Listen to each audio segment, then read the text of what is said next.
재민은 그 공간에서 그녀의 숨결을 느낄 수 있었다. 은은하게 감도는 그녀의 향기로운 채취. 베란다에 널린 우진이의 작은 옷가지들 사이로 보이는 그녀의 편안한 속옷. 순간 재민은 묘한 상상을 하곤 했다. 나른한 주말 오후의 햇살 아래 방금 벗어둔 듯한 그녀의 속옷이 수연의 농염한 곡선 위로 올라가는 모습이 그려졌다. 재민의 상상 속의 시선은 그곳에 끈적하게 달라붙었다. 가벼운 작업복 아래 숨겨진 그녀의 고혹적인 몸매가 눈앞에 그려지는 듯한 착각에 그는 저도 모르게 마른 침을 삼키곤 했다.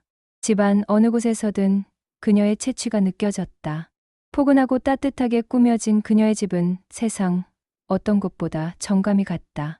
재민은 자신보다 15살이나 많은 돌싱의 싱글맘인 수연을 사랑하고 있음을 인정해야만 했다. 그의 인생은 언제나 꼬여 있었다.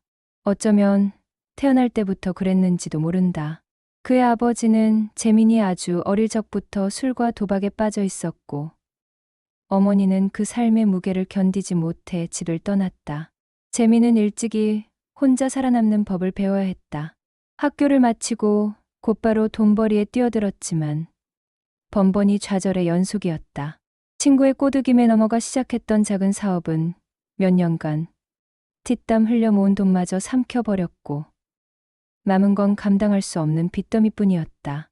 쫓기듯 도망치듯 숨을 곳을 찾아 헤매다 들어선 곳이 바로 이 공장이었다.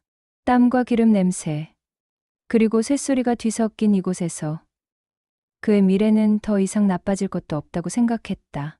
여러 부서를 전전하다 결국 가장 기피하는 생산 지원팀으로 밀려났을 때 재민은 그저 무감했다. 이미 바닥까지 내려앉은 자존감은 더 이상 상처받을 곳도 없었다.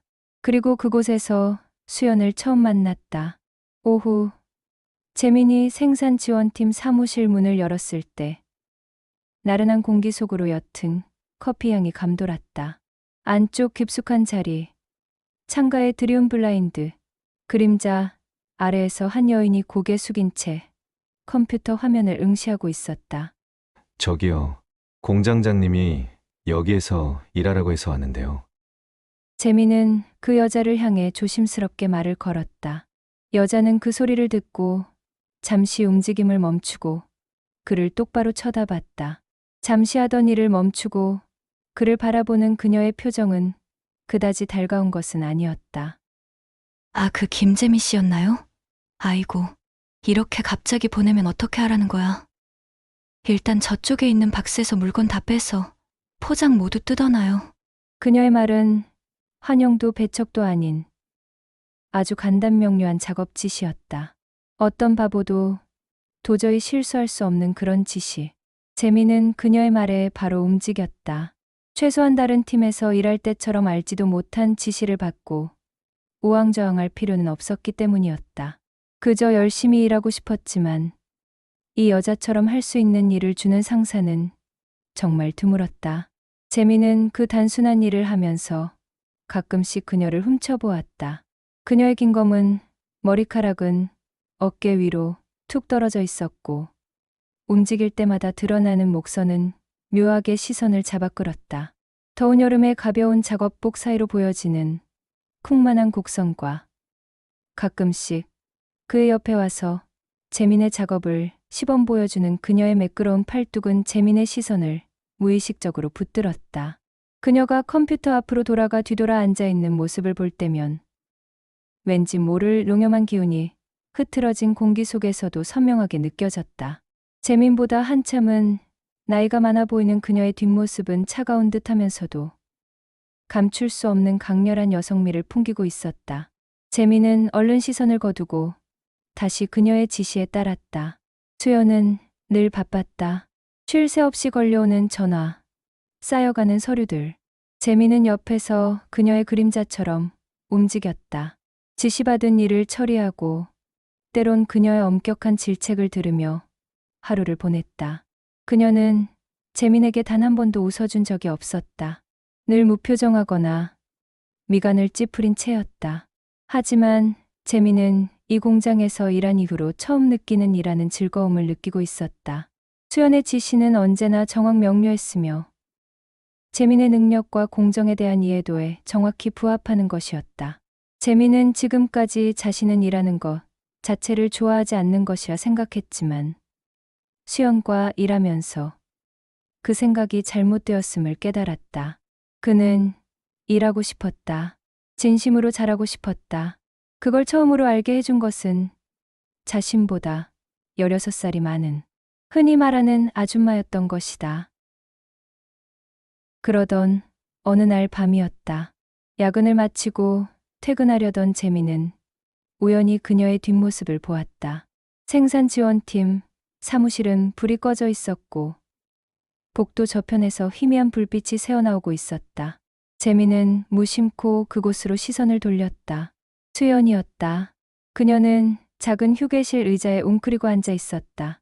의미를 알 수 없는 말들이 어색하게 끊어지며 들렸고 그녀의 어깨는 미세하게 떨리고 있었다. 그 불안정한 움직임만으로도 재민의 시선을 붙잡았다. 무슨 일일까? 재민은 발걸음을 멈추었다.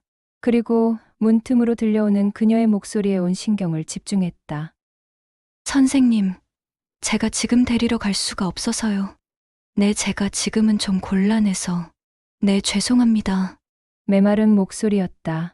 간신히 감정을 억누르는 듯했다. 선생이라 불린 누군가와의 통화가 끝나자마자 그녀는 휴대폰을 꽉 움켜쥐고 고개를 떨구었다. 그때서야 아주 미세한 흐느낌이 터져 나왔다. 그 작은 어깨는 가늘게 떨리고 있었다. 늘 차갑고 단단해 보이던 그녀의 모습은 온데간데 없었다. 그저 세상의 무게에 홀로 힘겹게 서 있는 한 여인의 뒷모습만이 그곳에 있었다. 왠지 모를 안타까움이 재민의 가슴 한구석을 채웠다. 재민의 삶도 고단했지만 그녀 또한 자신만큼이나 버거운 시간을 보내고 있으리라. 그 순간 재민의 내면에서 희미하지만 낯선 감각이 피어났다.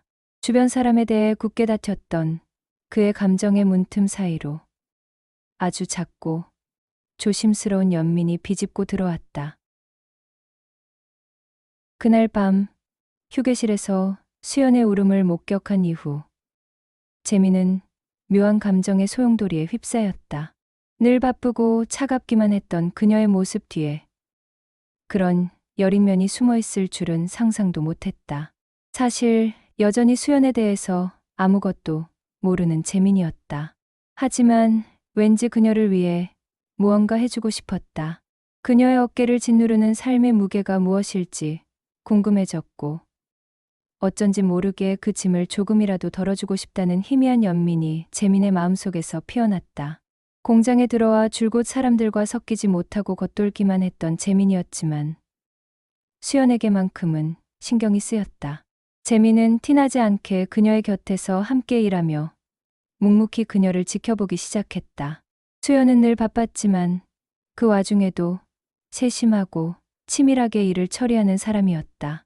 차가워 보이는 겉모습과 달리 누군가 도움이 필요할 때면 말없이 나타나 해결해주고 사라지곤 했다. 가끔 동료들이 쉬는 시간에 나누는 이야기 속에서 그녀가 혼자 아이를 키우며 얼마나 힘겨운 삶을 살고 있는지 재민은 듣게 되었다. 그럴수록 그녀는 재민에게 귀찮은 상사가 아닌 인간적으로 신뢰할 수 있는 사람으로 다가왔다. 자신처럼 한심하게 실패만 거듭하며 도망쳐온 인생과는 너무도 다른 결의 사람이라는 것을 한 달도 채 되지 않아 재민은 깨달았다.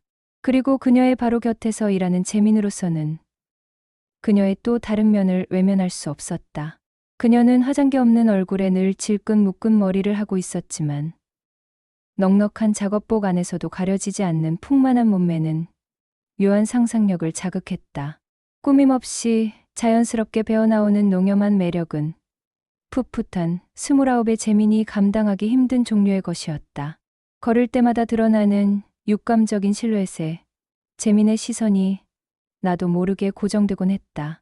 이런 복합적인 감정들이 뒤섞이며 재민의 내면에서는 이제껏 느껴보지 못했던 새로운 종류의 감정이 서서히 싹트기 시작했다. 그것은 설렘이었고 동시에 어설픈 열망이었다. 이런 감정이 싹트면서 재민의 행동도 변하기 시작했다. 그는 더 이상 시키는 일만 하는 신입이 아니었다. 좀 더 일찍 회사에 출근해서 수연의 책상을 정리하고 필요한 서류를 미리 분류해두며 그녀의 일을 도울 준비를 했다. 생산 지원팀의 잡다한 업무들을 익히고 때론 직접 배워서 처리하며 그녀에게 귀찮은 존재가 아닌 도움이 되는 존재가 되려 노력했다. 복사기 토너를 가는 일, 고장난 부품을 수리하는 일, 잡다한 심부름까지. 그녀가 미처 신경 쓰지 못하는 부분들을 재민이 먼저 나서서 채워나갔다. 빗자루를 들고 사무실 바닥을 쓰는 그녀를 보면 재민은 슬쩍 빗자루를 빼앗아 대신 쓸었다. 처음에는 수연도 당황하는 눈치였다. 재민이 뜬금없이 나타나 일을 도와주면 그녀는 놀란 눈으로 그를 쳐다보았다. 재민 씨, 이건 제가 할게요. 수연이 말했지만 재민은 아랑곳하지 않고 제 할 일을 해나갔다. 수연은 재민의 변화를 가장 가까이에서 지켜보는 사람이었다. 처음 공장에 들어왔을 때 재민은 그저 도피처를 찾는 어린애 같았다. 사람들과도 잘 어울리지 못하고 그림자처럼 겉돌았다. 그래서 자신의 부처로 보내졌을 때도 금방 그만두리라고 생각했다. 그런데 이 젊은 남자는 끈질기게 버텼다. 심지어 어느 날부터인가 자신의 일하는 방식을 유심히 관찰하고 따라 배우려는 듯 보였다. 아침 일찍 나와 정리정돈을 하고 자신에게 물어보지 않고도 작은 문제들을 해결해 놓는 것을 보며 그녀는 미묘한 감정을 느꼈다. 그녀의 주변에 있는 남자들은 대부분 쉰, 목소리에 배 나온 꼰대 같은 중년들이었다. 여직원들도 자신보다 나이 많은 아줌마들 뿐이었다. 그런데 재민은 달랐다. 보기 드물게 젊고 자신보다 한참 어렸다. 처음에는 그저 업무를 돕는 성실한 직원이었지만 그가 보여주는 작은 배려와 눈에 띄는 성장은 그녀에게 신선한 느낌을 주었다. 늘 냉정함을 유지하려 노력했지만 가까이에서 함께 일하면서 어깨가 스치거나 서류를 건네다 손이 닿는 사소한 신체적인 접촉이 생겼다. 땀과 기름, 냄새 대신 은은한 섬유유연제 향이 섞인 재민의 젊은 채취를 맡게 될 때면 그녀 안에 오랫동안 잠들어 있던 남성에 대한 잊어버린 감정들이 조금씩 되살아나는 것을 느꼈다. 토요일 아침, 모처럼의 휴일이었다. 수연은 오랜만에 늦잠을 자고 일어난 아들 우진이와 함께 거실 소파에 늘어져 있었다. 우진이는 색연필로 스케치북에 알록달록 그림을 그리고 있었고 수연은 창밖을 보며 느슨한 여유를 만끽하고 있었다. 이 평화로운 순간이 영원할 것만 같았다. 그때 휴대폰이 맹렬하게 울렸다. 액정에 뜬 상사의 이름에 수연의 얼굴이 굳어졌다. 통화가 시작되자 그녀의 얼굴은 조금씩 일그러졌고 그녀의 높아지는 목소리에 여유롭던 아침 공기는 순식간에 차갑게 식어버렸다. 갑자기 출근하라고 하면 어떡해요? 애는 누가 봐요? 그녀의 목소리는 절박했다. 공장은 언제나 비상 상황의 연속이었지만 주말에 이렇게 갑작스럽게 호출하는 것은 예상치 못한 일이었다. 당장 우진이를 맡길 곳이 없었다. 평소 누구에게 부탁을 잘하는 성격도 아니었고 마땅히 맡길 만한 사람도 없었다. 눈앞이 캄캄해지는 기분이었다. 그때였다. 마치 섬광처럼 한 얼굴이 수연의 머릿속을 스쳐 지나갔다. 재민. 그녀의 손은 주저함없이 그의 번호를 누르고 있었다. 재민 씨. 아, 주말에 미안한데 정말 아무에게도 말할 사람이 없어서 나 지금 출근해야 하는데 우리 집 아이 좀 잠깐 돌봐주면 안 될까? 재민의 잠이 덜 깬 목소리가 바로 이어졌다. 아, 네네. 지금 갈게요. 어디로 가면 되죠? 지금 바로 출발할 테니까 주소 문자로 보내주세요. 재민의 통화 역시 수연과 별다를 것 없이 그야말로 할 말만 하고 끊어졌다. 통화가 끝나고 주소를 문자로 보내면서 그녀는 스스로에게 조금 어이없어 했다. 왜 재민 씨였지? 내가 왜 주저하지도 않고 그에게 그런 부탁을 했을까? 공장에서의 재민은 여전히 어리고 뭔가 짠한 구석이 있는 직원이었다. 하지만 지난 한 달간 그녀의 주변에서 묵묵히 돕던 그의 모습이 알 수 없는 신뢰감을 조금씩 쌓아가고 있었던 것을 그녀 자신은 미처 모르고 있었다.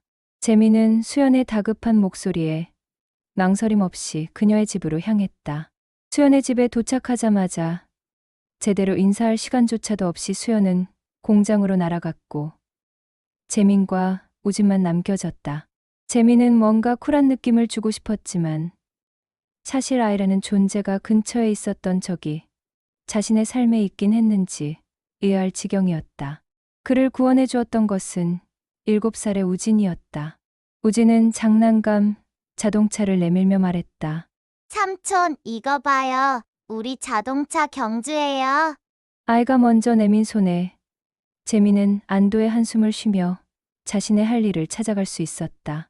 문득 간결하고 명확했던 수연의 업무 지시 덕분에 자신의 자리를 잡아가던 기억이 떠올랐다. 그 엄마의 그 아이구나. 그는 어설픈 웃음만 지었다. 하지만 우진이는 재민의 당황스러움을 아는지 모르는지 해맑게 웃으며 스스럼 없이 그에게 다가왔다. 시소를 태워달라 조르고 미끄럼틀 앞에서 손을 잡아달라 졸랐다. 그는 왠지 우진이에게 끌려가는 것처럼 아이의 요구에 따라주며 친해졌다. 나보다 약한 존재에게 필요한 사람이 된다는 사실은 재민을 몹시 뿌듯하게 했다. 두 모자는 재민에게 그의 삶이 가치 있고 살아가야 할 이유가 있다는 걸 느끼게 해주는 찬란한 힘이 있었다. 시간이 흐르고 해가 지기 시작했다. 우진이와 실컷 놀다 보니 집은 어느새 난장판이 되어 있었다. 장난감들이 널브러져 있고 아이스크림 자국이 소파에 묻어 있었다. 우진이는 재민의 품에 안겨 잠이 들었고 재민 역시 아이의 체온에 기대어 꾸벅꾸벅 졸고 있었다. 두 사람은 마치 오랜 시간 함께해온 부자처럼 평화로운 모습으로 곤히 잠들어 있었다. 늦은 저녁, 일을 마치고 허겁지겁 집에 돌아온 수연은 거실, 풍경의 발걸음을 멈췄다. 난장판이 된 거실, 그리고 그 한가운데에서 서로에게 기대어 잠든 재민과 우진. 피곤에 지쳐있던 그녀의 눈가가 촉촉하게 젖어들었다. 코끝이 왠지 모르게 시큰해졌다. 이 광경은 그녀의 마음속 깊은 곳에 있는 외로움과 고단함을 감싸 안아주는 듯했다. 그녀는 그들의 곁으로 다가와 우진의 머리를 쓰다듬으며 재민을 바라보았다. 재민의 순수하지만 헌신적인 모습에 그녀는 마음 깊은 곳에서 전율이 올라오는 것을 느꼈다. 자신이 평생 가지고 싶었지만 단 한 번도 만나보지 못했던 기댈 수 있는 든든한 존재가 지금 그녀의 앞에 누워 있었다. 잠시 후 잠에서 깬 재민은 수연에게 저녁을 대접받았다. 소박한 식사였지만 수연은 거듭 고마움을 표현했다. 재민 씨, 정말 고마워요. 덕분에 일이 잘 끝났어요. 그녀의 진심 어린 감사가 담긴 목소리에 재민은 자신도 모르게 뿌듯함을 느꼈다. 이전까지는 늘 실패하고 무능하다고 자책했던 자신이었지만 지금 이 순간만큼은 한 사람에게 신뢰받는 남자로서의 자존감이 고양되는 것을 느꼈다. 따뜻한 밥을 앞에 두고 마주 앉은 수연의 얼굴. 일터에서의 차갑고 바쁜 모습과는 달리 편안하고 나른한 그녀의 모습은 재민의 눈에 새로운 빛으로 다가왔다. 자신을 이렇게 특별하게 만들어주는 그녀를 재민은 이제 한 사람의 여자로 느끼기 시작했다. 그날 이후 재민에게 매주 토요일은 특별한 의미가 되었다. 수연의 주말 특근이 잦아지면서 우진이를 돌보는 것은 이제 그의 가장 중요한 일과가 되어버린 것이다. 낡은 아파트였지만 수연의 손길이 닿은 곳곳에는 따뜻함이 묻어 있었다. 재민은 그 공간에서 그녀의 숨결을 느낄 수 있었다. 은은하게 감도는 그녀의 향기로운 채취. 베란다에 널린 우진이의 작은 옷가지들 사이로 보이는 그녀의 편안한 속옷. 순간 재미는 묘한 상상을 하곤 했다. 나른한 주말 오후의 햇살 아래 방금 벗어둔 듯한 그녀의 속옷이 수연의 농염한 곡선 위로 올라가는 모습이 그려졌다. 재민의 상상 속의 시선은 그곳에 끈적하게 달라붙었다. 가벼운 작업복 아래 숨겨진 그녀의 고혹적인 몸매가 눈앞에 그려지는 듯한 착각에 그는 저도 모르게 마른 침을 삼키곤 했다. 집안 어느 곳에서든 그녀의 채취가 느껴졌다. 포근하고 따뜻하게 꾸며진 그녀의 집은 세상 어떤 곳보다 정감이 갔다. 벽에 걸린 액자 속에 사진을 우두커니 보는 재민을 바라보던 우진이는 작은 방을 한참 뒤적거리더니 오래된 사진첩 하나를 꺼내왔다. 우진이와 함께 거실에 놓인 사진첩을 넘겼다. 힘든 삶이었음에도 불구하고 수연과 우진의 과거 조각들은 늘 따뜻하고 행복한 모습들로 채워져 있었다. 낡고 작은 집이었지만 수연의 존재로 인해 얼마나 따뜻하고 밝은 곳이었는지, 그리고 그녀가 얼마나 강인하고 멋진 사람인지 다시 한번 깨닫게 했다. 주말에 그녀는 공장에서의 모습과는 사뭇 달랐다. 머리를 질끈 묶는 대신 느슨하게 풀고 딱 달라붙은 민소매 탑과 레깅스 차림으로 집 안을 오갔다. 꾸밈 없는 모습이었지만 오히려 숨겨진 매력이 더욱 빛을 발했다. 민소매 사이로 드러난 깊숙한 가슴골, 레깅스가 그리는 탄탄한 허벅지와 엉덩이의 곡선은 그의 시선을 은밀히 사로잡았다. 가끔 그녀가 샤워를 마치고 막 나왔을 때 재민은 자신도 모르게 숨을 멎는 듯한 충격을 받곤 했다. 젖은 머리카락이 가느다란 목선을 따라 미끄러지고 헐렁한 티셔츠 아래로 드러나는 허리선과 엉덩이의 부드러운 곡선은 그의 시선을 끈질기게 붙잡았다. 몸에서 피어나는 은은한 비누향, 촉촉하게 빛나는 피부는 그녀의 숨겨진 아름다움을 노골적으로 드러냈다.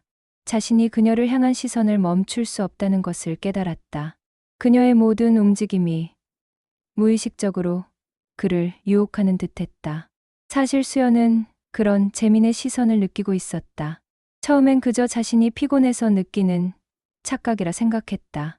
하지만 주말 내내 집안을 오갈 때, 혹은 우진이와 놀아주는 재민을 잠시 바라볼 때, 그녀의 몸을 흐른 듯한 그의 시선이 느껴졌다. 불쾌하지 않았다. 오히려 오랜만에 느껴보는 남성의 시선이 어딘가 간지러우면서도 묘한 긴장감을 주었다. 그는 더 이상 그저 어린 직원이 아니었다. 문득 며칠 전 공장에서의 일이 떠올랐다. 어느 오후 사무실에서 외부 업체 직원이 자신에게 대속 의미 없는 컴플레인을 걸고 있었다. 수연은 필요한 말을 제외하고는 묵묵히 그 남자의 말을 듣고만 있었다. 아니, 입이 있으면 말을 하라니까요. 말을 못하겠으면 어디 좋은 자리에서 몸으로라도 사정해보던가. 회사의 잘못을 비난하던 남자의 말들에서 선을 넘는 이야기가 나오고 말았다. 지금까지 묵묵하게 수연의 옆에서 참고 있던 재민이 아무 말 없이 수연의 옆으로 다가왔다. 지금 그 말씀은 실수하신 겁니다. 이 대화는 모두 녹음되었고 우리는 정식으로 이에 대해서 문제를 제기하겠습니다.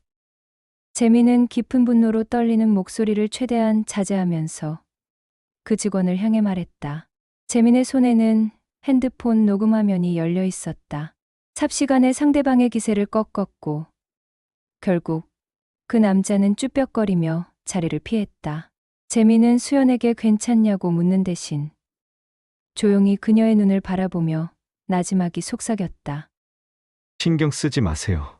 아무것도 아니에요. 그의 낮은 목소리는 그녀의 가슴 속 어딘가를 깊숙이 찔렀다.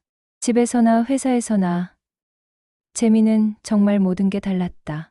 거칠고 무딘 말투로 춥 하나 던져대는 꼰대 같은 아저씨들과 재민은 정말 달랐다. 지금도 그녀의 눈앞에서 재민은 우진이와 함께 나란히 앉아 어설프지만 즐겁게 간식을 만들고 있었다. 우진이가 엉망으로 섞어놓은 시리얼에 재민이 진심으로 웃음을 터뜨리며 말했다. 우진이가 정말 잘했네. 하, 정말 최고다. 때로는 우진이의 눈높이에 맞춰 대화하고 아이의 작은 손을 잡고 무언가를 가르쳐주며 환하게 웃는 그의 모습은 이혼한 전 남편에게서는 전혀 찾을 수 없었던 소중한 모습이었다. 수연은 문간에 서서 그 모습을 한참 동안 말없이 지켜봤다. 혼자 감당해왔던 가족의 빈자리를 재민이 자연스럽게 채워주는 듯한 느낌을 받았다. 우진이를 향한 재민의 꾸밈없는 다정함과 그 안에 비치는 부성애 같은 모습에서 그녀는 한 남자로서의 그가 지닌 넓고 따뜻한 품을 느꼈고 오랜만에 뜨겁게 되살아난 남자에 대한 설렘이 그녀의 심장을 간질거렸다. 그녀에게 그는 더 이상 그저 어리숙한 착한 총각이 아니었다.